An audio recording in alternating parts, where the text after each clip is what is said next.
हमारे पास केमिस्ट्री के group number आई दिया हुआ है, ग्रुप नंबर आई दिया हुआ है। हम इसका आज सॉल्यूशन करेंगे, पूरा बारीकी से एकदम डिटेल में चर्चा करेंगे इसके, है ना, डिटेल में चर्चा करेंगे, एक एक ऑब्जेक्टिव को देखेंगे। हालांकि ऑब्जेक्टिव बहुत ही आसान था, है ना, आसान था। अगर पढ़ने वाले विद्यार्थी होंगे तो कंफर्म है कि 35 में 3500 टिक करके आए होंगे। चलिए, जो भी सवाल है हम एक एक क्वेश्चन को ध्यान से देख लेंगे कि आने वाला एग्जाम जो भी होगा उसमें छूटे ना, ठीक है। चलिए देखते हैं क्वेश्चन नंबर 1 में क्या कह रहा है सर। क्वेश्चन नंबर 1, हाँ एक बात ध्यान में रखना, क्या सर, कि हम ग्रुप आई का सॉल्यूशन कर रहे हैं ना। आपके पास जो भी सेट होगा आप उसमें क्वेश्चन को चुनकर, आप क्वेश्चन को चुनकर वहां पे आप अपने आंसर को सही कर सकते हैं, देख सकते हैं ना, समझ सकते हैं। आइए जरा देखते हैं क्वेश्चन नंबर 1 में क्या दिया हुआ है। एक रिएक्शन दिया हुआ है, सबसे पहले हम उस रिएक्शन को नोट करते हैं। एक रिएक्शन दिया है, क्या है सर जरा बताइए। हम जो लिख रहे हैं उस पर आप फोकस कीजिएगा। क्वेश्चन बिल्कुल आसान है, क्वेश्चन बिल्कुल आसान है, बशर्ते इसे समझने की देर है, समझने की देर है। यहाँ पे HI लिखा है और हीट दिया है सर, हीट दिया है। ध्यान से देखिएगा, हमें इधर क्या दिया है उससे कोई मतलब नहीं। हम क्या बोल रहे हैं, ध्यान से देखने का, इधर कुछ भी दिया रहे उससे कोई मतलब नहीं रखना है। सीधी सी मैं एक पॉइंट की मैं बात करूं, अगर कहीं भी आपको HI और हीट दिख जाए एक साथ, HI और हीट का सिंबल, ये क्या है सर, ये है, होता है हीट का चिन्ह है। अगर हीट एक साथ दिख जाए तो जितने नंबर का कार्बन है, जरा देखिए इधर कार्बन की संख्या टोटल कितना है सर, 6 कार्बन है। जरा गिन लीजिए, एक कार्बन यहाँ है, 4 कार्बन यहाँ है, क्योंकि इसमें होल्ड 4 लगा हुआ है, एक कार्बन यहाँ है। टोटल कार्बन की संख्या कितना है, 6। अब सीधा सीधी पकड़ में ला दीजिए कि ये बनने वाला कंपाउंड जो होगा, ये कंपाउंड होगा क्या sir, n hexane, n hexane बनेगा सर, एन हेक्सेन बनेगा, यही कंपाउंड होगा। जरा देखिएगा, ऑप्शन नंबर इसमें बी सही है, ऑप्शन नंबर बी सही है। चलिए अगला क्वेश्चन हमें आइए, कहता निम्न में से किसमें पी पाई डी पाई बंधन है। निम्नलिखित में से किसमें पी पाई डी पाई बंधन है। आइए जरा देखते हैं, 4 ऑप्शन दिया, हम चारों ऑप्शन की चर्चा करेंगे, धीरे धीरे देखते जाइएगा। N3 माइनस दिया है सर, बी में दिया है, क्या दिया है भाई साहब जरा देखिएगा, CO3 डबल माइनस दिया है सर। आइए अगला ऑप्शन में क्या दिया है, सी नंबर में क्या दिया हुआ है सर, BO3 डबल माइनस दिया है। डी में क्या दिया है सर, SO3 डबल माइनस दिया है। ध्यान से देखिएगा, अगर तुम्हें एक बात पकड़ में आएगा तो यहां देखिएगा, A B C तीनों ऑप्शन में जो सेंट्रल एटम है, जो सेंट्रल एटम है, क्या sir, central atom, central atom यहां भी चूज कीजिए, ये भी सेंट्रल एटम है, ये भी सेंट्रल एटम है। ये सेंट्रल एटम क्या कर रहा है, ये central atom option A, option B और ऑप्शन सी में जो सेकेंड पीरियड का है सर, सेकेंड पीरियड का, सेकेंड पीरियड एलिमेंट है, यानी कि दूसरा आवर्त का तत्व है। और तुम पढ़ा होगा कि दूसरा आवर्त के तत्व के पास डी ऑर्बिटल नहीं होते हैं, यानी कि absence of D orbital, absence of D orbital. जब इसके पास डी ऑर्बिटल नहीं होते, ए और बी और सी के पास डी ऑर्बिटल की अनुपस्थिति है, तो कैसे पी पाई डी पाई बनाएगा। अगर डी पाई पी पाई बनाने के लिए सबसे पहले कि पी भी शामिल हो और डी ऑर्बिटल भी शामिल हो, तो इसमें किसमें दिख रहा है, यस डी नंबर में सर, डी नंबर में, क्योंकि ये जो है ये थर्ड पीरियड का एलिमेंट है, ये थर्ड पीरियड का एलिमेंट है सर। और थर्ड पीरियड के पास परजेंस में होता है क्या सर, परजेंस ऑफ डी ऑर्बिटल, इसके पास डी ऑर्बिटल होती है सर, इसके पास डी ऑर्बिटल होती है। समझ में आ रहा है बात, क्या बोल रहे, तो ऑप्शन नंबर डी इसका सही हो जाएगा, दूसरा का आंसर डी सही हो जाएगा। आइए अब हम लोग तीसरे क्वेश्चन पे की ओर चलेंगे, हम लोग तीसरे क्वेश्चन की ओर चलेंगे, ध्यान से देखते जाए क्या कर रहा है।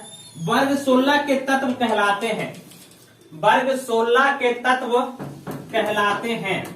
ध्यान से देखते जाइएगा। वर्ग 16 के तत्व क्या कहलाएंगे सर? वर्ग 16 के तत्व कहलाते हैं, वर्ग 16 के तत्व कहलाते हैं। एकदम आसान सा सवाल है, थोड़ा सा अगर पी ब्लॉक आप लोगों ने ठीक ठाक से पढ़ रखा होगा तो आसानी से इसका आंसर कर सकते हैं। चलो देखिएगा, एक में बोल रहा है ए नंबर में, ए नंबर में बोल रहा है हाइलोजन। क्या बोल रहा है छोटुआ? हाइलोजन। क्या बोल रहा है?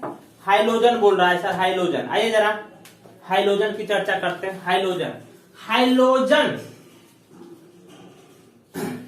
एक कहते हैं, इसको कहते हैं 17 ग्रुप के तत्व को, 17 वर्ग के तत्व को हम लोग क्या बोलते हैं? हाइलोजन बोलते हैं। ऑप्शन बी में आइए जरा, ऑप्शन बी में कह रहा है कैल्कोजेंस। क्या कह रहा है? कैल्कोजेंस, कैल्कोजन। कैल्कोजन कहते हैं 16 को, कहते हैं वर्ग 16 को हम लोग क्या बोलते हैं? कैल्कोजन। आइए जरा सी नंबर में देखिए जरा, कहता है संक्रमण तत्व। हम लोग संक्रमण तत्व नहीं बोलते हैं, हम लोग संक्रमण तत्व नहीं बोलते हैं। अब जरा देखिए डी में कह रहा है उत्कृष्ट गैस, डी में कह रहा है सर उत्कृष्ट गैस, उत्कृष्ट गैस। जरा देखिएगा इस वर्ग 16 में दिख रहा है कौन सा? कैल्कोजेंस। एक होता है भाई साहब, अगर हम ऑप्शन ई की मैं बात कर दूं यहाँ पे, तो एक होता है निकोजन। एक होता है क्या सर? निकोजन। और निकोजन किसको बोलते हैं हम लोग? 15 वर्ग को हम लोग क्या बोलते हैं? निकोजन बोलते हैं। वर्ग 15 को निकोजन, वर्ग 16 को कैल्कोजन और वर्ग 17 को हाइलोजन बोलते हैं। बड़ा इंपॉर्टेंट ग्रुप का नाम दिया हुआ है। वर्ग 15 को निकोजन, क्या बोलेंगे इसको? निकोजन, निकोजन बोलते हैं इसको। समझ में आ रही बात है? 16 को क्या बोलते हैं? कैल्कोजन और 17 को हाइलोजन बोलते हैं। समझ में आया बात क्या बोल रहे हैं? चलिए चौथा नंबर क्वेश्चन, चौथा नंबर क्वेश्चन क्या कह रहा है सर? चौथा नंबर क्वेश्चन कह रहा है कि प्रथम संक्रमण श्रेणी में उच्चतम ऑक्सीकरण अवस्था प्रदर्शित करने वाला तत्व है मैग्नीशियम। तो ऑप्शन नंबर डी इसका सही हो जाएगा।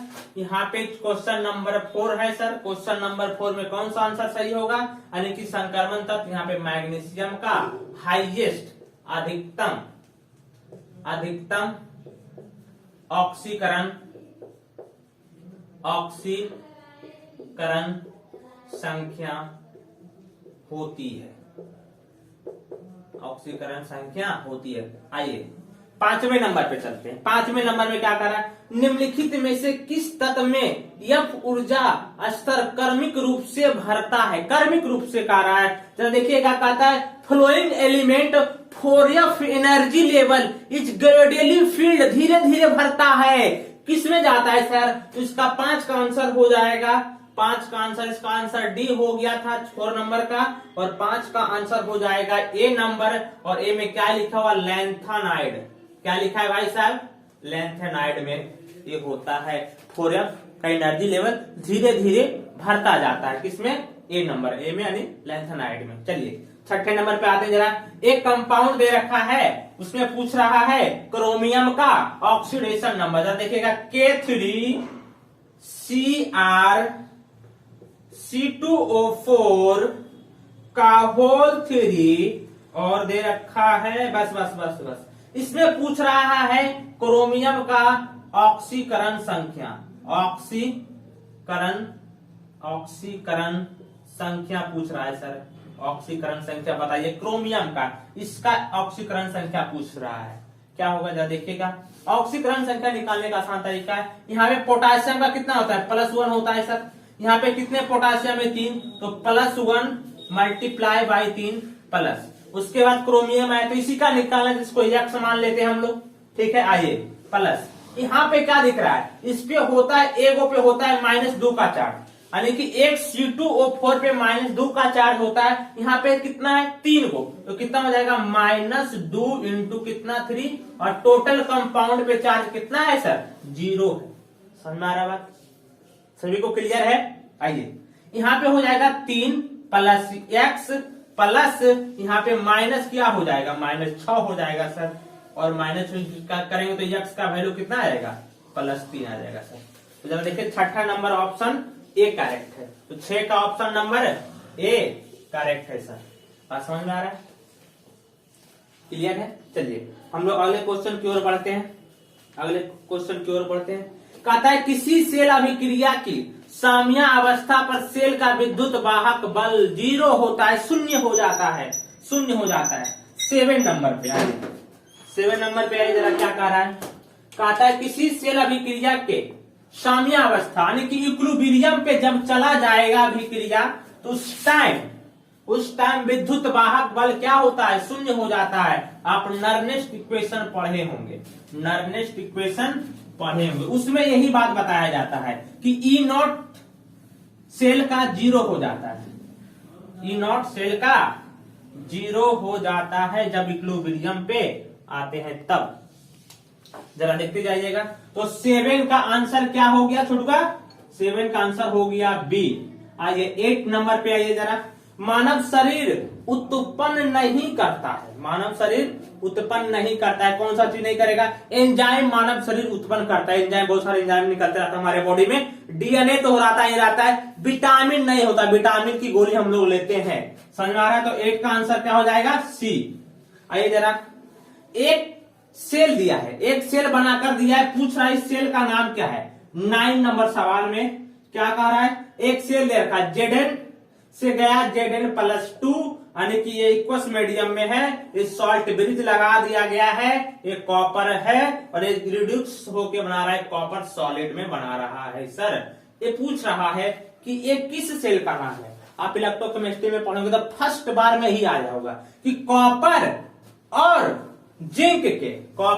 जिंक के मिलावट से एक सेल बनता है, उसको हम लोग क्या बोलते हैं? Daniell cell. क्या बोलते हैं हम लोग? डेनियल सेल बोलते हैं उसको। क्या बोलते हैं? Daniell cell. तो ऑप्शन नंबर कितना हो गया सर? 9 का बी करेक्ट। चलिए ऑप्शन नंबर 10 पे आते हैं जरा। ऑप्शन नंबर 10 पे क्या कह रहा है जरा देखिएगा। 10 नंबर क्वेश्चन क्या कह रहा है कि CH3Cn के अवकरण, इसका क्या कराना है सर? अवकरण करा दीजिए, अवकरण करा दीजिए। तो क्या बनने वाला? अवकरण कराना। सबसे पहली बात ध्यान में रखना, ये ग्रुप क्या है? साइनाइड है। ये क्या है सर? साइनाइड है। ये क्या है? साइनाइड है। जब साइनाइड का क्या कराते? अवकरण कराते हैं तो आज होगा, अवकरण कराने के बाद ये बन जाता है एमीन बन जाता है सर, एमीन। बात समझ में आ रहा है? ये एमीन बन जाएगा। तो CH3Cn यानी यहाँ देखिए 2 कार्बन है ना, तो 2 कार्बन का एमीन बनाइए जरा, क्या बनेगा? 2 कार्बन का एमीन जरा बनाइए, क्या बनेगा सर? यही बनेगा 2 कार्बन का एमीन। बात क्लियर है? जरा देखिएगा ऑप्शन नंबर कितना दिख रहा है? 10 का ऑप्शन नंबर सी, 10 का ऑप्शन नंबर सी। आइए जरा अगले क्वेश्चन की ओर बढ़ते हैं हम लोग। 11 नंबर क्वेश्चन का सबसे प्रबल अम्ल है, सबसे प्रबल अम्ल। जरा ध्यान से देखिएगा, प्रबल कौन कौन से? HClO4 दे रखा है, HClO3 दे रखा है, HClO2 दे रखा है और HClO दे रखा है, HClO दे रखा है। इसमें पूछ रहा है सबसे प्रबल अम्ल कौन सा है। ध्यान से देखिएगा, यहाँ पे ऑक्सीडेशन नंबर इसका कितना है? +7, यहाँ पे +5, यहाँ पे +3 है और यहाँ पे +1 है सर। ये ऑक्सीडेशन नंबर जहां ज्यादा होता है उसकी अम्लीय क्षमता ज्यादा होती है, यानी वह प्रबल अम्ल की तरह बिहेव करेगा। तो यहाँ पे HClO4 क्या है? एक प्रबल अम्ल है सर, एक प्रबल अम्ल है, एक प्रबल अम्ल है। जरा देखिए HCl4 कहां दिख रहा है? Option number A. तो 11 के ऑप्शन नंबर ए क्या हो गया? सही हो गया, करेक्ट आंसर है। बात समझ में आ रहा है? बात समझ में आ रहा है क्या बोल? आइए 12 नंबर का देखते हैं। 12 नंबर क्या बता रहा है आपको? तो देखिएगा 12 नंबर एक क्वेश्चन दिया है, नॉमरिकल है ना, सॉल्यूशन चैप्टर का एक नॉमरिकल दे रखा है। जरा ध्यान से देखिएगा, आसान सा नॉमरिकल है, तुरंत बन जाएगा। ध्यान से देखते जाइएगा सिर्फ क्या कह रहा है ये, ध्यान से क्वेश्चन को पढ़ लेते हैं एक बार। कहता है 234.2 ग्राम, कितना दिया है सर? 234.2 ग्राम चीनी का घोल है, चीनी का घोल है सर, चीनी का घोल। ध्यान से देखिएगा, इतना ग्राम का एक चीनी का घोल है सर। ठीक है, आइए जरा, इसमें कहता है कि चीनी कितना उपस्थित है, इसमें कहता है 34.2 ग्राम, 2 ग्राम चीनी, चीनी है, समझ में आ रहा है। तो कहता है घोल का मोलर सांद्रण क्या होगा, घोल का मोलर सांद्रण बताना है, घोल का मोलर सांद्रण। आइए जरा, मोलर सांद्रण क्या होगा सर, मोलर सांद्रण इक्वल टू क्या बोल रहा है, भाट। ये जरा दिखाते हैं, ये क्या है, ये विलयन है सर, और ये मेरा क्या है, विलय का काम कर रहा है यहाँ पे चीनी। ये क्या है सर, विलयन है, और ये क्या है सर, ये है विलय, ये है विलय सर, ध्यान से देखिएगा, ये है विलय। अच्छा बताइए, हम विलयन कैसे लिखते हैं, विलयन बराबर एक चीज होता है विलायक प्लस विलय, विलायक प्लस विलय। विलयन का द्रव्यमान दे रखा है कितना, जरा देखिएगा 234.2 ग्राम सर। अब विलायक का निकालना है, तो इसको मान लीजिए विलायक का निकालना है, और दे रखा है विलय कितना दे रखा है, देखिए जरा 34.2 ग्राम। अगर इसको निकालेंगे तो यहाँ पे विलय कितना निकल कर आएगा, अगर मैं यहां से बात करूं, विलायक की बात करूं, तो कितना निकल कर आएगा, 234.2 माइनस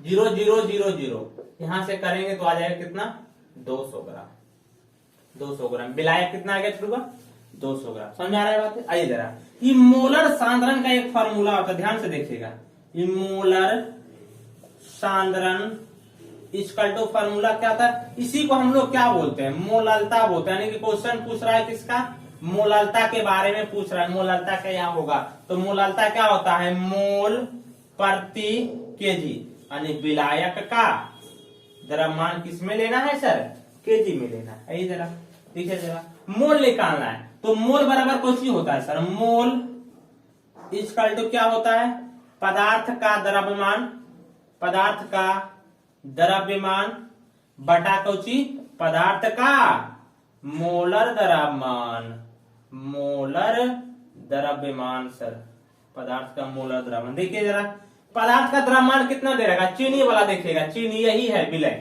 तो कितना दे रखा है 34.2 बटा चीनी का, चीनी का कितना होता है, चीनी का अनुसूत्र क्या होता है, ध्यान से देखिएगा, C12H22O11, और इसका अनुभार कितना होता है, 342 ग्राम प्रति मोल होता है।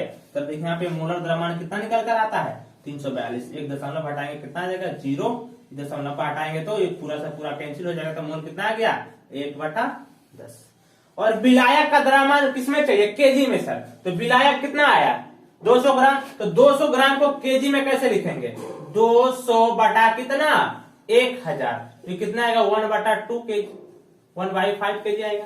समझ आ रही बात है क्या बोल रहे, यस। आइए अब मोललता बराबर फॉर्मूला क्या लिखे, मोल प्रति केजी। मोल कितना निकाला तुम, मोल कितना निकाला, ध्यान से देखिएगा, 1/10 बटा कितना सर, विलायक का द्रव्यमान केजी में, जरा देखिएगा केजी में तो यही है सर, 1/5। देखिएगा पहला चौथा दूसरा तीसरा कर दीजिए तो कितना आ जाएगा, ये 1 गुना 5 बटा कितना हो जाएगा, 10 गुना 1, काट दीजिए इसको, कितने बार में, 2 बार में, कटेगा कितना आएगा सर, 0.5। फेसबुक लाइव पे देखना, शेयर कर देंगे, 0.5 होगा। चलो देखिएगा, 0.5×10, 2 बार में 1/2 यानी कि आधा, तो आधा आंसर नहीं दे रखा है। Molarity of the solution, molarity of the solution, ये क्वेश्चन में कुछ गड़बड़ी है, जरा देखिएगा। अगर ये मोलारिटी पूछ रहा है, कहता what is the molarity of the solution, अगर मोलारिटी निकालने के लिए बोल रहा है तो यहाँ पे क्वेश्चन में कहीं डेंसिटी दिया रहना चाहिए। क्या बोल रहे हैं, डेंसिटी। मोलारिटी पूछ रहा है ना, तो डेंसिटी नहीं दिया है सर, इसका मोललता ही पूछ रहा है, क्वेश्चन में मिसप्रिंट हो गया होगा, ध्यान से देखिएगा जरा, है ना। व्हाट इज द मोलारिटी, कहा था 234.2 ग्राम। अब sugar, syrup contain 34.2 gram sugar. What is the molarity पूछ रहा है ना, मोलारिटी, तो मोलारिटी दोनों द्रव्यमान दिया है। अच्छा, तो द्रव्यमान को अगर वॉल्यूम में ले जाना है तो उसके लिए हमें क्या चाहिए, उसके लिए हमें सबसे पहले एक डेंसिटी आता है। क्या आता है सर, डेंसिटी ही बताता है हमें कि द्रव्यमान से आयतन में जा सकते हैं और आयतन से द्रव्यमान में जा सकते हैं, लेकिन डेंसिटी तो ऑप्शन है सर, क्वेश्चन में दिया ही नहीं है ना। तो ऑप्शन नंबर ए सही हो जाएगा, 0.5 आंसर इसका आएगा, है ना। आइए जरा देखते जाइएगा। अगला सवाल की ओर हम बढ़ते हैं, जरा देखिएगा 13 नंबर सवाल क्या कहता है। 13 नंबर सवाल एक रिएक्शन दिया है, क्लोरोफॉर्म ऑक्सीजन के प्रेजेंस में रिएक्शन कर रहा है ना, ऑक्सीजन के साथ रिएक्शन कर रहा है लाइट के प्रेजेंस में, यानी प्रकाश की उपस्थिति में क्लोरोफॉर्म को हवा के साथ प्रतिक्रिया कराया जा रहा है। सर देखिएगा क्या कह रहा है, एकदम सिंपल सा क्वेश्चन है, बिल्कुल समझ में आएगा, सभी को समझ में आएगा। क्वेश्चन का लेवल ज्यादा हार्ड नहीं है, नॉर्मल है। आइए जरा 13 नंबर सवाल क्या कह रहा है, एक रिएक्शन दे रखा CH-Cl3, ये अभिक्रिया कर रहा है ऑक्सीजन के साथ, किसके प्रेजेंस में, तो यहां लिखा है प्रकाश, प्रकाश के प्रेजेंस में रिएक्शन कर रहा है। यहाँ पे एक प्रोडक्ट दे रखा है, HCl दे रखा है, और ये वाला हमें भरना है, ठीक है। आइए जरा आज से आप बात ध्यान में रखिए, जब भी क्लोरोफॉर्म ऑक्सीजन के साथ रिएक्शन करता है तो ये बनाता है एक गैस का नाम है COCl2, COCl2 बनाता है, COCl2 बनाता है सर, COCl2। समझ में आ रहा है बात है, यही गैस है, ये क्या है सर, पॉइजनस गैस है, पॉइजनस गैस है, पॉइजनस गैस है, पॉइजनस गैस है सर, पॉइजनस गैस है, बहुत ही खतरनाक गैस है COCl2। यही गैस फर्स्ट वर्ल्ड वार में यूज किया गया था, फर्स्ट वर्ल्ड वार में यूज किया गया था इस गैस को। आइए जरा 14 नंबर सवाल पे आइए जरा, 14 नंबर सवाल 13 का आंसर क्या हो गया, 13 का आंसर इस प्रकार से कौन सा सही हो गया, C नंबर सही हो गया सर, C नंबर। देखिएगा जरा, कहता है यूपीएससी प्रणाली में एसीटोन का नाम है, जरा देखिएगा, इसका कॉमन नेम दिया है सर, कॉमन नेम दे रखा है, कॉमन नेम दे रखा है, क्या दे रखा है, ध्यान से देखिएगा, कॉमन नेम दे रखा है क्या, एसीटोन, एसीटोन दे रखा है। इसको कह रहा है कि यूपीएससी नेम में ले जाए, इससे यूपीएससी नेम में, जरा देखिएगा यूपीएससी नेम क्या होता है एसीटोन का। एसीटोन का स्ट्रक्चर थोड़ा सा देख लेते हैं, ए होता है, एसीटोन ए होता है सर, एसीटोन ए होता है। इसका यूपेक नाम होता है, छोटू जरा देखिएगा, प्रोपेन होता है, प्रोपेनॉन, प्रोपेनॉन होता है, प्रोपेनॉन होता है, प्रोपेनॉन, बस समझ में आ रहा है, प्रोपेनॉन, प्रोपेनॉन, समझ में आ रहा है बात। देखिए जरा, तो इस प्रकार से इसका आंसर क्या हो जाएगा 14 नंबर का, प्रोपेनॉन। 13 हो गया, यहाँ पे 14, देखिएगा 14 का आंसर भी C हो गया सही। आइए 15 नंबर पे आइए जरा, 15 नंबर क्या आ रहा है, अनुचुंबकीय प्रदर्शित करने वाला पदार्थ कौन सा, अनुचुंबकीय पदार्थ प्रदर्शित करने वाला पदार्थ, जरा देखिएगा, वाटर होगा, नहीं होगा, क्या दे रखा है, O2 ये होगा, NaCl ये नहीं होगा, और C6H6 ये भी नहीं होगा। ए नहीं अनुचुंबकीय, ना तो ए अनुचुंबकीय, ना तो ए अनुचुंबकीय है। अनुचुंबकीय कौन सा है, ऑक्सीजन। इसके पास टू अनपेयर इलेक्ट्रॉन होते हैं sir, 2 unpaired electron, unpaired electron होते हैं, 2 अनपेयर इलेक्ट्रॉन होते हैं, बस समझ में आ रहा है। इस प्रकार से 15 का आंसर कौन सा हो गया, 15 का आंसर हो गया बी सर, 15 का आंसर बी सही होगा। जरा मिथाइल एमीन को बनाया जाता है, बहुत ही साधारण अभिक्रिया, हॉफमैन ब्रोमाइड अभिक्रिया द्वारा हम एमीन को बना लेते हैं, यानी कि प्राइमरी एमीन, यानी कि 1 डिग्री एमीन को किसके थ्रू बनाते हैं हम लोग, हॉफमैन ब्रोमाइड अभिक्रिया के द्वारा बनाते हैं। तो इस प्रकार से 16 का आंसर क्या हो गया, 16 का आंसर हो गया सर जी बी नंबर, 16 का आंसर बी। 17 के अभी जरा 17 नंबर क्वेश्चन पाइए क्या कह रहा है कि कॉपर पैराइड का सूत्र होता है, बिल्कुल आसान है, कॉपर पैराइड का इसका आंसर हो जाएगा बी, इसका अनुसूत्र होता है CuFeS2, यही कॉपर पैराइड है ना, कॉपर का मुख्य है, इसी से कॉपर की निष्कर्षण की जाती है। जरा 18 नंबर सवाल पे देखिए जरा, 18 नंबर सवाल बड़ा अच्छा है ना, कहता है 0.01 m ग्लूकोज बिलियन की तुलना में 0.01 mgCl2 बिलियन का हिमांक अवनमन होगा। देखिएगा 17 नहीं 18 नंबर क्वेश्चन पे, बड़ा इंपॉर्टेंट है, ध्यान से देखिएगा। कहता है हिमांक का अवनमन, तो हिमांक का अवनमन डेल्टा टीएफ को ना बोलते हैं भाई साहब, डेल्टा टीएफ को क्या बोलते हैं हम लोग, हिमांक का अवनमन। और हिमांक का अवनमन ये बराबर होता है आई इंटू के एफ इंटू एम के। अब जरा देखिएगा यही आई बढ़ गया, जहां पूछ रहा है क्या ग्लूकोज का आई 1 है, वहीं पे MgCl2 का आई का मान 3 होता है। ध्यान से देखिएगा, तो डेल्टा टीएफ डायरेक्टली प्रोपोर्शनल किसका हो गया, आई का। आई क्या होता है सर, ये होता है बॉन्ड ऑफ गुणा, ये होता है बॉन्ड ऑफ गुणा। तो डेल्टा टीएफ किसके डायरेक्टली प्रोपोर्शनल, सीधा समानुपाती आई का है। तो यहाँ पे आई का वैल्यू कितना आ रहा है, 3 आ रहा है, तो यानी कि डेल्टा टीएफ ये 3 गुना हो जाएगा सर, डेल्टा टीएफ 3 गुना हो जाएगा। समझ में आ रहा है, आइए जरा। तो ऑप्शन नंबर क्या, लगभग 3 गुना हो जाएगा। तो ऑप्शन नंबर इसका 18 का क्या हो गया, सी, 18 का सी। आइए जरा 19 नंबर का आता है जूटर आयन बनाने में समर्थ है। बड़ा आसान सा क्वेश्चन है, जूटर आयन बार बार आते रहता है। जूटर आयन वही बनाता है जो एमिनो एसिड होता है, amino acid, all amino acid, all amino acid, all amino acid है ना, make a zwitter ion, zwitter ion, zwitter ion, यानी कि एमिनो एसिड ही ज्यूटर आयन का फॉर्मेशन करता है। तो एमिनो एसिड के पास क्या होता है, एमिनो एसिड के पास क्या होता है, यहाँ पे 2 ग्रुप होता है, एमिनो एसिड के पास 2 ग्रुप होता है। एमिनो एसिड, एमिनो एसिड में क्या होना चाहिए, COOH, और एक ग्रुप ऑफ होना चाहिए NH2 होना चाहिए। ये 2 ग्रुप जिसके पास है वही एमिनो एसिड होता है। देखिए जरा किसमें दिख रहा है, दिख रहा है ऑप्शन नंबर डी में। 19 का ऑप्शन नंबर कितना हो जाएगा, 19 का option number D is correct हो जाएगा। समझ में आ रहा है बात, क्या बोल रहे, आइए।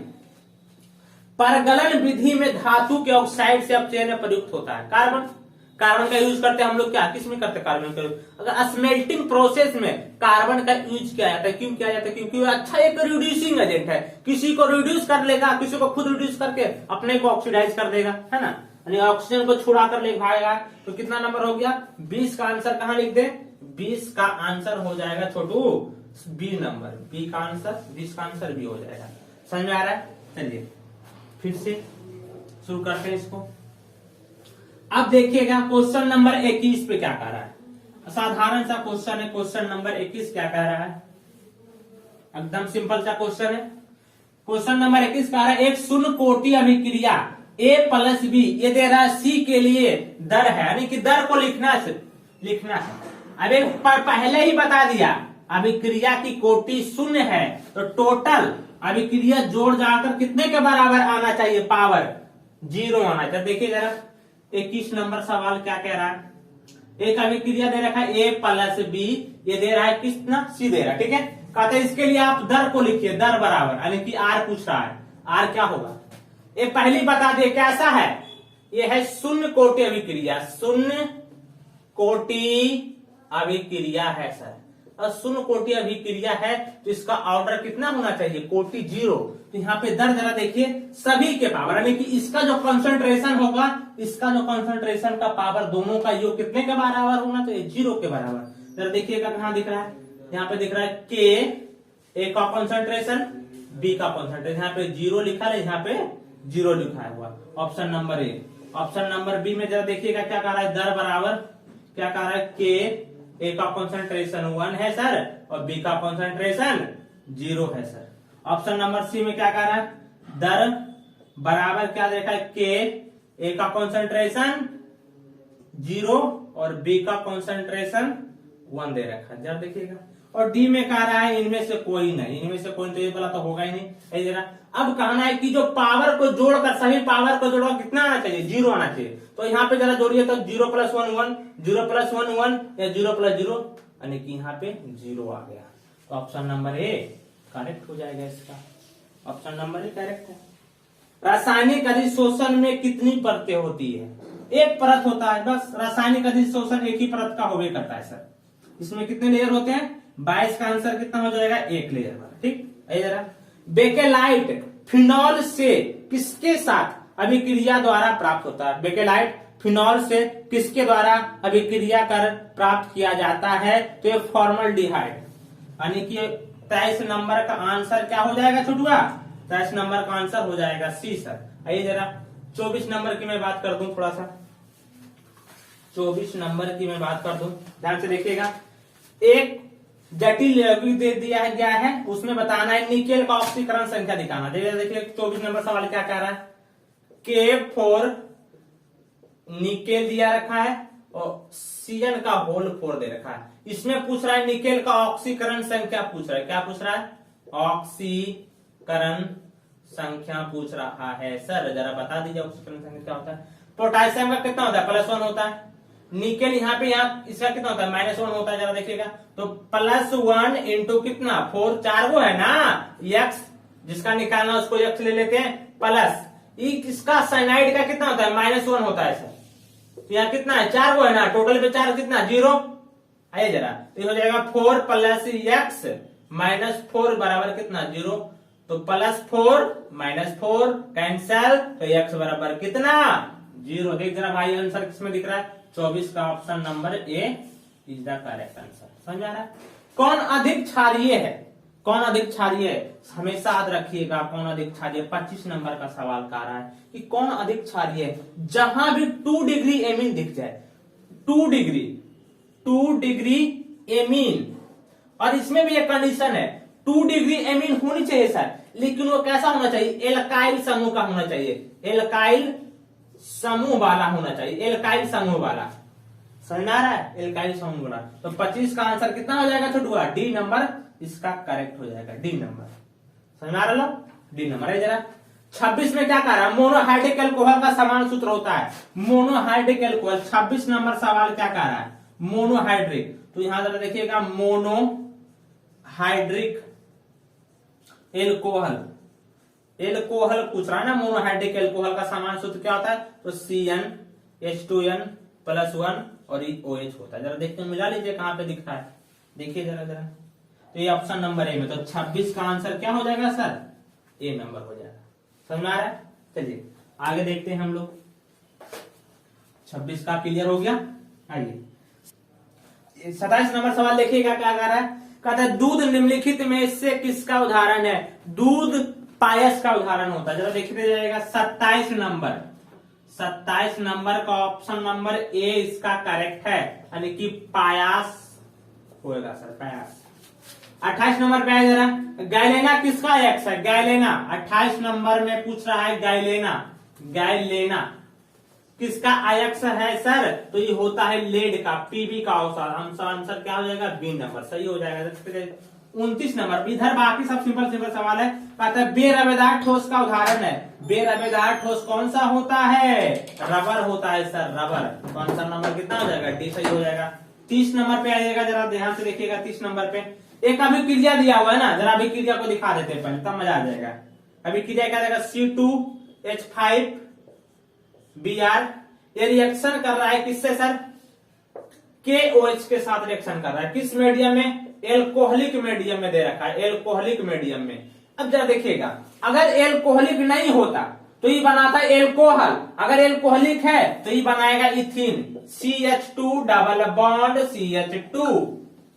समझ आ रहा है कि जब भी एल्काइल हैलाइड, कोई भी एल्काइल हैलाइड कोई हाइड्रोक्साइड के साथ अभिक्रिया करता है एल्कोहलिक माध्यम में, तो क्या बनाता है? एल्किन बनाता है। दिख रहा है कि नहीं? एल्किन बन रहा है कि नहीं? हाँ सर, एल्किन दिख रहा है। तो ऑप्शन नंबर क्या दिख रहा है 30 नंबर का? ऑप्शन नंबर ए इसका राइट आंसर। जरा देखिएगा 31 नंबर पे जाइएगा जरा। 31 नंबर क्या कह रहा है? ध्यान से देखिएगा 31 नंबर को।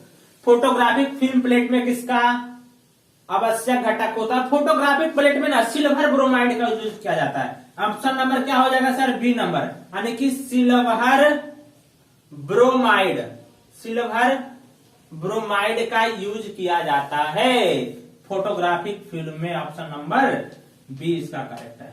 आइए 32 नंबर का है, किस कोटि की अभिक्रिया के लिए वेग तथा वेग स्थिरांक की इकाई समान होती है? आ जाइए जरा ध्यान से देखिएगा।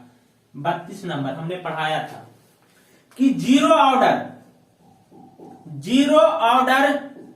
रिएक्शन, जीरो ऑर्डर रिएक्शन के लिए,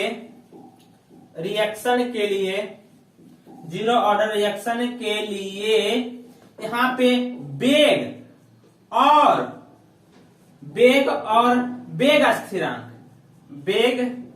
स्थिरांक की इकाई समान होती है। तो देखिएगा तो 32 का ऑप्शन नंबर कितना सही हो जाएगा? 32 का आंसर हो जाएगा ए नंबर सर। 32 का आंसर ए नंबर करेक्ट हो जाएगा। समझ आ रहा है बात? आइए जरा 33 नंबर पे आइए जरा। निम्नलिखित में से किसमें एल्डोल संघनन अभिक्रिया देता है? एल्डोल कंडेंसेशन, ध्यान से देखिएगा।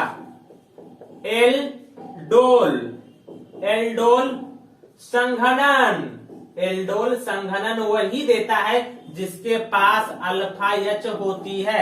जिसके पास अल्फा एच होगा वही देगा एल्डोल कंडेंसेशन अभिक्रिया। और मेन बात, अल्फा एच के साथ क्या होना चाहिए? एल्डिहाइड होना चाहिए सर। एल्डिहाइड समूह, एल्डिहाइड होना चाहिए, वो दे देगा। क्या दे देगा? एल्डोल कंडेंसेशन दे देगा। तो ऑप्शन नंबर 33 का क्या हो जाएगा?